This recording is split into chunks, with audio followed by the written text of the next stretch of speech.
비가 내렸습니다. 11월의 가평은 언제나 이런 시기였습니다. 하늘이 낮게 깔리고 산이 안개에 잠기고 모든 소리가 흙 속으로 스며드는 계절이었습니다. 한정숙은 검은 우산 아래 서 있었습니다. 67세의 여인은 무릎까지 오는 검은 한복을 입고 있었고 두 손은 가지런히 앞으로 모아져 있었습니다. 빗물이 우산 끝에서 떨어져 신발 옆 흙을 적셨습니다. 밧줄 이관을 움켜쥐며 삐걱거리는 소리를 내며 천천히 내려갔습니다. 나무관은 생각보다 가벼워 보였습니다. 박영수, 그녀의 남편은 평생 철물점을 운영하며 무거운 것들을 다뤘지만 결국 이렇게 가벼운 상자 안에 들어가게 되었습니다. 어머니, 괜찮으세요? 장남 박성훈이 옆에서 물었습니다. 42세의 그는 정장을 말끔하게 차려입고 있었습니다. 넥타이는 반듯했고 구두는 빗속에서도 윤이 났습니다. 표정은 침착했습니다. 슬픔보다는 절차를 처리하는 사람의 얼굴이었습니다. 응, 괜찮아. 정숙은 고개를 끄덕였습니다. 목소리는 작았지만 떨리지 않았습니다. 차남 박민수는 조금 뒤에 서 있었습니다. 38세의 그는 형보다 키가 작았고 우산도 제대로 쓰지 않아 어깨가 젖어 있었습니다. 그는 계속 손목시계를 쳐다보았습니다. 마치 이 의식이 빨리 끝나기를 바라는 듯 했습니다. 관이 바닥에 닿았습니다. 장지기사가 밧줄을 풀고 흙을 한 삽 떠서 관 위에 뿌렸습니다. 둔탁한 소리가 났습니다. 정숙은 눈을 감았습니다. 영수의 얼굴이 떠올랐습니다. 주름진 미소, 굵은 손, 아침마다 커피 향을 맡으며 신문을 펼치던 모습, 이제 영원히 안녕입니다. 목사가 말했습니다. 조문객들이 하나둘 흙을 뿌리기 시작하며 정숙도 차갑고 축축한 흙을 쥐었습니다. 그녀는 천천히 관 위에 흙을 떨어뜨렸습니다. 그때였습니다. 가방 속에서 휴대폰 진동 소리가 울려 퍼졌습니다. 정숙은 당황해서 가방을 열었습니다. 조문객들이 힐끗힐끗 쳐다보았습니다. 그녀는 서둘러 휴대폰을 꺼냈습니다. 화면에 문자가 떠 있었습니다. 나 살아있어. 관 속엔 내가 없어.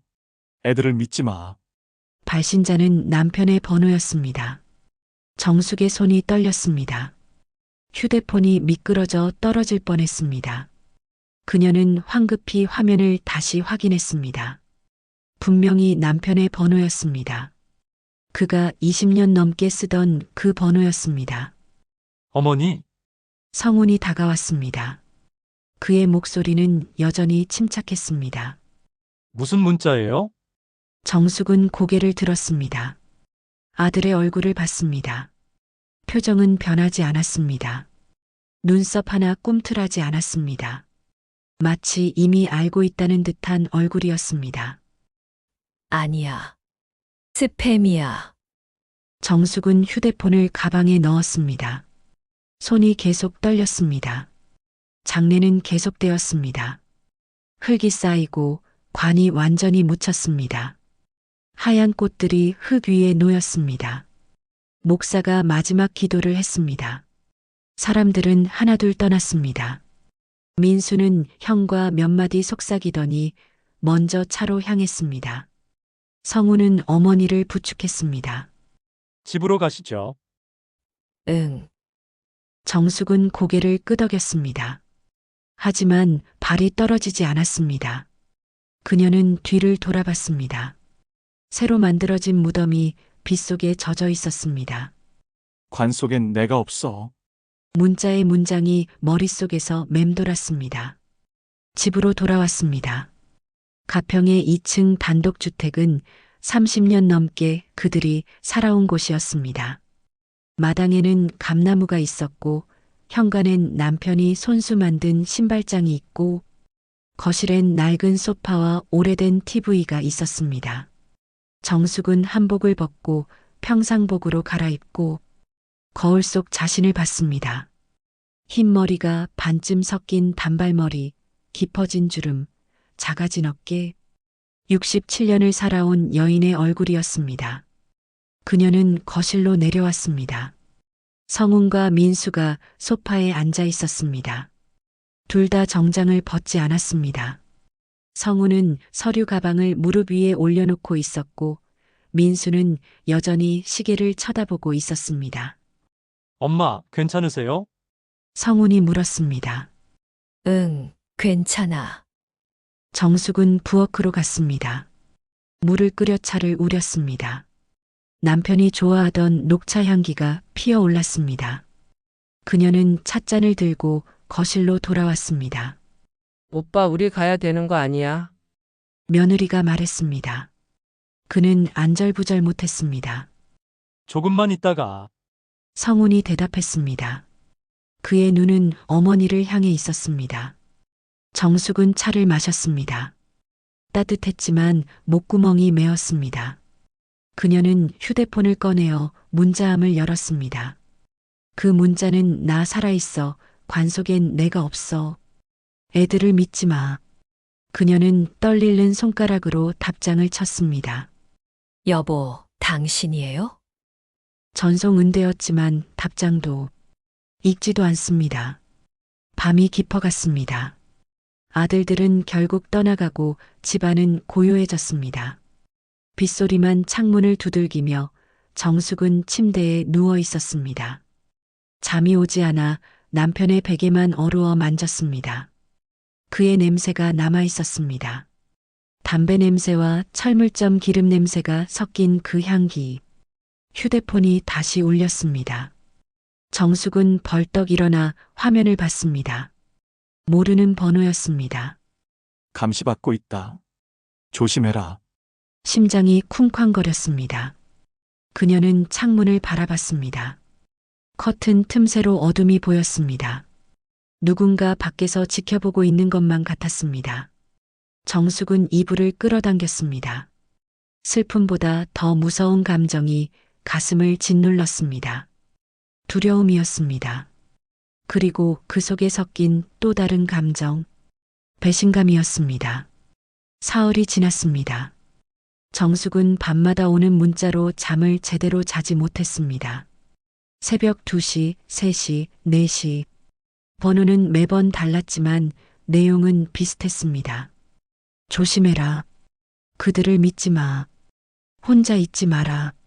그녀는 경찰에 신고할까 생각도 해보았지만, 하지만 무엇을 말해야 할지 몰랐습니다. 죽은 남편이 문자를 보냈다고, 누군가 자신을 감시한다고, 증거는 없었습니다. 그저 문자뿐이었습니다. 아침이 되었습니다. 정숙은 부엌에서 된장찌개를 끓이고 있었습니다. 손은 기계적으로 움직였지만 머릿속은 복잡했습니다. 남편의 얼굴, 관이 내려가던 순간 아들들의 무표정한 얼굴이 계속 떠올랐습니다. 초인종이 울렸습니다. 누구세요? 정숙이 인터폰으로 물었습니다. 엄마, 나야. 성훈이. 화면에 장남의 얼굴이 보였습니다. 옆에는 며느리 최은주도 서 있었습니다. 둘 다 단정한 옷차림이었습니다. 문을 열자 성훈이 들어왔습니다. 은주가 뒤따라왔습니다. 그녀는 명품 핸드백을 들고 있었고 향수 냄새가 강했습니다. 어머니, 안녕하세요. 은주가 인사했습니다. 목소리는 밝았지만 눈은 웃지 않았습니다. 응, 들어와. 정숙은 거실로 안내하며 차를 내왔습니다. 성우는 소파에 앉아 서류 가방을 열었습니다. 은주는 창밖을 내다보며 말했습니다. 여기 정말 조용하네요. 혼자 계시기 무섭지 않으세요? 괜찮아. 익숙해. 정숙이 대답했습니다. 성훈이 서류 몇 장을 꺼냈습니다. A사 용지였습니다. 글씨가 빼곡했습니다. 그는 테이블 위에 서류를 펼쳤습니다. 엄마, 이것 좀 보세요. 정숙은 안경을 쓰고 서류를 들여다봤습니다. 첫 줄에 재산 위임장이라고 적혀 있었습니다. 그녀는 천천히 읽어 내려갔습니다. 주택, 철물점, 예금 계좌. 모든 명의를 박성훈에게 이전한다는 내용이었습니다. 이게 뭐니? 정숙이 물었습니다. 아버지 돌아가시고 나서 정리할 게 많잖아요. 세금 문제도 있고 가게 운영도 복잡하고요. 엄마가 일일이 다 하시기 힘드실 거예요. 성훈의 목소리는 차분했습니다. 그래서 내가 대신 관리하려고 해요. 편하게 연금만 받으시면 돼요. 나머지는 제가 알아서 할게요. 은주가 끼어들었습니다. 어머니, 오빠가 은행도 다니고 법무사도 알고 하잖아요. 믿고 맡기세요. 정숙은 서류를 내려놓았습니다. 손을 무릎 위에 가지런히 모았습니다. 고맙긴 한데 아직 생각할 시간이 필요해. 뭘 생각하세요? 복잡한 거 다 제가 해드린다는데. 성훈의 목소리가 조금 높아졌습니다. 그래도 이건 너무 급해. 아버지 돌아가신 지 사흘밖에 안 됐잖니. 정숙은 조용히 말했습니다. 성훈과 은주가 눈을 마주쳤습니다. 짧은 침묵이 흘렀습니다. 알겠어요. 천천히 생각하세요. 성훈이 서류를 다시 가방에 넣었습니다. 그는 일어났습니다. 은주도 따라 일어났습니다. 그럼 우리 먼저 갈게요. 연락 주세요. 응. 정숙은 현관까지 배웅했습니다. 문이 닫혔습니다. 차가 출발하는 소리가 들렸습니다. 그녀는 거실로 돌아와 소파에 주저앉았습니다. 가슴이 답답했습니다. 애들을 믿지 마. 남편의 문자가 다시 떠올랐습니다. 그날 밤 정숙은 남편의 서재로 갔습니다. 2층 끝방이었습니다. 영수가 평생 책을 읽고 장부를 정리하던 곳이었습니다. 작은 책상과 낡은 책장이 있었습니다. 창문으로 달빛이 들어왔습니다. 정숙은 책상 서랍을 열었습니다. 영수증, 메모지, 볼펜들이 어지럽게 담겨 있었습니다. 그녀는 하나씩 꺼내봤습니다. 별다른 게 없었습니다. 두 번째 서랍을 열었습니다. 장부 몇 건이 있었습니다. 철물점 매출 기록이었습니다. 그 아래 낡은 수첩이 하나 보였습니다. 정숙 은먼지가 앉아 검은 가죽 표지의 수첩을 꺼냈습니다. 그녀는 천천히 펼쳤습니다. 남편의 필체로 날짜가 적혀 있었습니다. 2024년 9월 15일. 한 달 반 전이었다. 성훈이가 또 돈 이야기를 했다. 가게를 팔고 아파트를 사자고 했다. 나는 거절했다. 이 가게는 내 평생이다. 정숙은 다음 장을 넘겼습니다. 성훈이가 은행 직원을 데려왔다. 내 명의로 5천만 원을 빌리자는 대출 이야기를 했다. 나는 화를 냈다. 책을 잡은 손이 떨려왔습니다. 정숙은 계속 읽었습니다. 민수도 형과 한편이 된 것 같다. 둘이 속삭이는 걸 봤다. 나를 쳐다보는 눈빛이 달라졌다.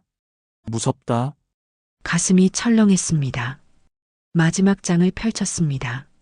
날짜는 10월 30일. 남편이 쓰러지기 이틀 전이었습니다. 내가 사라지면 정숙이는 절대 그들을 믿지 마라. 성훈과 민수는 변했다. 돈이 사람을 바꿔놓았다. 이도현 변호사를 찾아가라. 모든 걸 그에게 맡겼다. 필체가 흔들렸습니다. 글씨가 번진 부분도 있었습니다. 마치 울면서 쓴 것 같았습니다. 정숙은 수첩을 가슴에 안았습니다. 그때의 남편의 감정이 물들듯 눈물이 흘렀습니다. 여보, 그녀는 작은 소리로 남편을 불렀습니다. 창밖에서 바람 소리만이 들려오고 달은 구름 뒤로 숨었습니다. 정숙은 수첩을 다시 펼쳤습니다. 이도현 변호사, 남편이 남긴 이름이었습니다. 그녀는 휴대폰을 꺼내 검색했습니다. 가평 시내에 있는 법률사무소였습니다. 주소를 메모하여 내일 아침에 찾아가기로 했습니다. 새벽 3시 휴대폰이 울렸습니다. 정숙은 깜짝 놀라 화면을 봤습니다. 모르는 번호였습니다. 일기장을 찾았구나. 잘했어. 이제 변호사를 만나라. 서두르지 마. 조심해. 그녀는 창문을 바라봤습니다. 마당이 어둠에 잠겨 있었습니다. 담 너머로 가로등 불빛이 희미하게 보였습니다. 누군가 지켜보고 있었습니다. 그것만은 확실했습니다. 정숙은 이불을 덮고 눈을 감았습니다. 하지만 잠은 오지 않았습니다. 그녀의 머릿속에는 단 하나의 생각만 맴돌았습니다. 남편은 정말로 관 속에 없는 걸까? 그리고 만약 그게 사실이라면 지금 묻힌 건 도대체 누구란 말인가? 아침 9시 정숙은 버스를 탔습니다. 가평 시내까지는 30분이 걸렸습니다. 그녀는 창밖을 내다봤습니다. 단풍이 지고 나뭇가지가 앙상했습니다. 하늘은 흐렸습니다. 손에는 남편의 수첩이 들려 있었습니다. 가방 깊숙이 넣어뒀지만 무게가 느껴졌습니다. 버스가 정류장에 섰습니다. 정숙은 내려서 지도 앱을 켰습니다. 법률사무소는 시장 골목 안쪽에 있었습니다. 그녀는 천천히 걸었습니다. 좁은 골목을 지나자 3층 건물이 보였습니다. 1층은 약국, 2층은 부동산, 3층에 이도연 법률사무소라는 간판이 붙어 있었습니다. 정숙은 계단을 올라갔습니다. 무릎이 욱신거렸지만 참았습니다. 3층 문을 열었습니다. 작은 사무실이었습니다. 책장에 법률 서적이 빼곡했고 책상 위에는 서류가 쌓여 있었습니다. 40대 중반쯤 되어 보이는 남자가 안경을 쓰고 앉아 있었습니다. 어서 오세요. 남자가 일어났습니다. 키가 크고 마른 체격이었습니다. 이도현 변호사님이세요? 네, 맞습니다. 영건이. 정숙이 수첩을 꺼냈습니다. 테이블 위에 펼쳤습니다. 제 남편 박영수가 선생님을 찾아가라고 했어요. 이도연의 표정이 변했습니다. 그는 안경을 고쳐 쓰고 수첩을 들여다봤습니다. 박영수님. 정숙 씨시군요. 네, 앉으세요. 이도연이 의자를 권했습니다. 정숙은 앉았습니다. 그는 책상 서랍을 열어 파일 하나를 꺼냈습니다. 두꺼운 서류철이었습니다. 박 선생님께서 2달 전에 저를 찾아오셨어요. 유언장과 재산 정리를 부탁하셨죠. 이도연이 서류를 펼쳤습니다. 모든 재산은 정숙 씨 단독 명의로 되어 있습니다. 주택, 철물점, 예금 계좌 전부요. 공증까지 완료했습니다. 정숙은 숨을 멈췄습니다. 그럼 아이들은 상속 대상에서 제외하셨습니다. 본인의 확고한 의지였어요. 이도연은 다른 서류를 꺼냈습니다. 남편의 서명이 선명했습니다. 박 선생님은 이렇게 말씀하셨어요. 내 아들들이 변했다. 돈만 보고 있다. 아내를 지켜야 한다고요. 정숙의 눈에서 눈물이 흘렀습니다. 그녀는 손수건을 꺼내 눈가를 닦았습니다. 선생님은 제게 한 가지 더 부탁하셨습니다. 이도연이 봉투 하나를 꺼냈습니다. 봉인되어 있었습니다.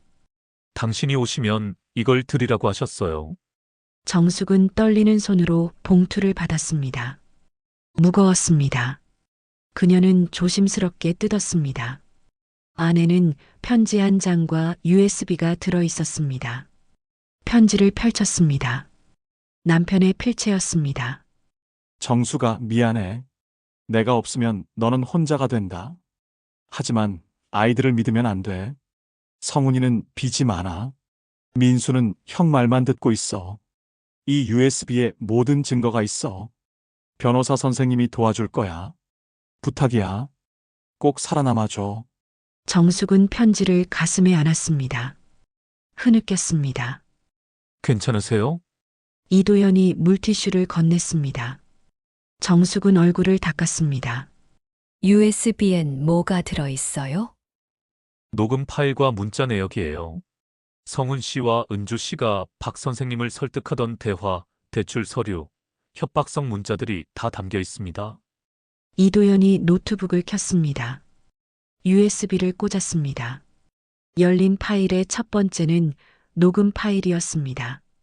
변호사는 재생 버튼을 눌렀습니다. 아버지, 가게 팔면 5억은 받아요. 그럼 우리 다 편하게 살 수 있잖아요. 성운의 목소리였습니다. 안 돼. 이 가게는 내가 30년 키운 거야. 남편의 목소리였습니다. 떨리고 있었습니다. 그럼 명의만 제 이름으로 옮겨주세요. 세금 때문에 그래요. 성훈아, 나를 속이려고 하지 마라. 속이는 게 아니에요. 어머니 혼자 두면 나중에 더 복잡해져요. 녹음이 끝났습니다. 정숙은 입술을 깨물었습니다. 손이 주먹으로 쥐어졌습니다. 이게 언제 녹음된 거예요? 10월 20일이요. 박 선생님이 돌아가시기 보름 전입니다. 변호사가 다른 파일을 열었습니다. 문자 내역이었습니다. 아버지 고집 진짜 세시네. 빨리 처리해야 되는데. 성운이 은주에게 보낸 문자였습니다. 아버지가 병원 가시는 날 서류만 가져가요. 서명만 받으면 되니깐요. 은주의 답장이었습니다. 정숙은 화면을 보며 온몸이 떨렸습니다. 선생님, 우리 아이들이 정말 이런 짓을 한 거예요. 안타깝지만 증거가 명확합니다. 변호사는 안경을 벗었습니다. 그리고 한 가지 더 말씀드릴 게 있습니다. 뭔데요? 성훈 씨 부부가 강제로 명예 이전을 시도할 가능성이 큽니다. 법적으론 막을 수 있지만 물리적으론 위험할 수 있어요. 무슨 말이에요? 서류를 위조하거나 정숙 씨를 협박하거나 심하면 변호사가 말을 멈췄습니다. 요양원 같은 데 강제로 보낼 수도 있습니다. 정숙의 얼굴이 하얗게 질렸습니다. 그럼 전 어떻게 해야 되죠? 절대 혼자 있지 마세요. 집에 CCTV를 설치하시고 중요한 서류는 은행 금고에 보관하세요. 그리고 변호사가 명함을 건넸습니다. 위급하면 언제든 연락하세요. 제가 즉시 출동하겠습니다. 정숙은 명함을 받았습니다. 손이 떨렸습니다. 사무실을 나와 계단을 내려오는데 휴대폰이 울렸습니다. 성운이었습니다. 엄마, 어디세요? 시장 좀 나왔어. 지금 집에 와 있어요. 중요한 얘기 있어요. 목소리가 차가웠습니다. 알았어. 금방 갈게. 전화를 끊었습니다. 정숙은 가슴이 두근거렸습니다. 그녀는 버스 정류장으로 향했습니다. 뒤를 돌아봤습니다. 누군가 따라오는 것 같았습니다. 하지만 아무도 없었습니다. 버스에 올랐습니다. 창밖으로 거리가 스쳐 지나갔습니다. 집에 도착했습니다. 마당에 자동차가 2대 서 있었습니다. 성운의 차와 민수의 차였습니다. 현관문을 열었습니다. 거실에 3사람이 앉아 있었습니다. 성운, 은주, 민수. 셋 다 정장 차림이었습니다. 엄마, 늦으셨네요. 성운이 일어났습니다. 표정이 굳어 있었습니다. 무슨 일이야? 정숙이 물었습니다. 성운은 서류 뭉치를 꺼냈습니다. 테이블 위에 탁 놓았습니다. 이제 그만 버티세요. 뭐, 아버지 재산 전부 엄마 명의로 되어 있다는 거 우리 다 알아요. 은주가 끼어들었습니다. 어머니 혼자 다 가지시려고요? 아들들은 한 푼도 안 주시고요? 정숙은 가방을 꼭 껴안았습니다. 그건 너희 아버지 뜻이었어. 아버지가 정신이 온전했을 리 없어요. 병원 다니실 때 판단력이 흐려지셨을 거예요. 성운이 한 걸음 다가왔습니다. 엄마, 이 서류에 도장만 찍으세요. 그럼 조용히 끝나요. 안 돼. 정숙은 뒤로 물러났습니다. 왜 안 돼요? 우리도 아버지 자식이에요. 민수가 처음으로 목소리를 높였습니다. 형이 빚쟁이한테 쫓기고 있는 거 아세요? 전 회사에서 잘렸어요. 우리도 살아야 된다고요. 정숙은 눈물이 났습니다. 하지만 참았습니다. 나도. 살아야 돼. 그녀는 작게 말했습니다. 뭐라고요? 은주가 비웃었습니다. 당신은 그저 늙은 여자일 뿐이에요. 이 집도 가게도 당신 혼자 관리 못해요. 할 수 있어. 정숙은 눈을 들어 며느리를 똑바로 봤습니다. 늙었어도 어미야. 그리고 이 집의 주인이야. 성훈의 얼굴이 일그러졌습니다. 엄마, 후회하실 거예요.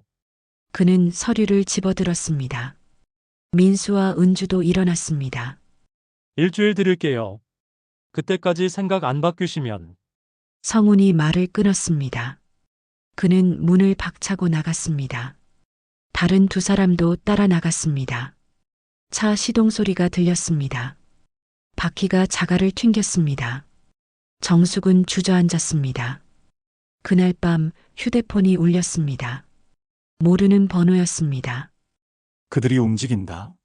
증거를 지켜라. 집에 숨겨라. 절대 혼자 있지 마라. 정숙은 창문으로 갔습니다. 커튼을 살짝 열었습니다.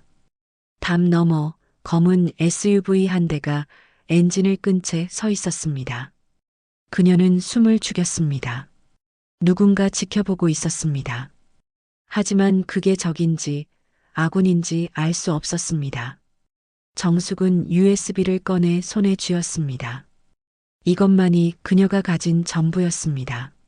살아서 연락이 닿은 남편과 나의 편이 되어준 막내 아들에 대한 다음 편 2편이 궁금하시나요? 좋아요와 구독해주세요.